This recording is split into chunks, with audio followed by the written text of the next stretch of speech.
ಬುಡಿ ಅಯ್ಯೋ ಚಡ್ಡಲ್ವಾ ಡಿಂಕಬುಡಿ ನುಂಕಬುಡಿ ಪೂ ಮಾಡಬಾರ್ದು ಪೂ ಮಾಡಬಾರ್ದು ಅಲ್ಲ ಚೆಲ್ಲ ಇಟ್ಟರೆ ನೀವು ಪೂ ಮಾಡಿದ್ರೆ ಅದಕ್ಕೆ ಪೂ ಮಾಡಬಾರ್ದು ಆಯಿತಾ. ದೊಡ್ಡ ಮಗ ನಾನು ಚೂರು ತಿನ್ಸ್ಕೊಡ್ತೀನಿ. ಆಮ ಬುಡಿ ನಂಡು ಬಂಗಡಿ ಆಮ ಬುಡಿ ಏ ಮಾಡಕ್ಕಿಲ್ಲ ಚುಂಡ ಮಾಡ ಹಂಗೆ.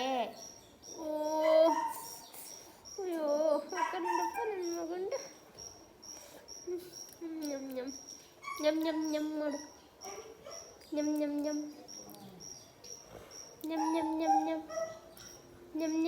ñam ಕಪ್ಪೆರ ಇಂತಾರೆ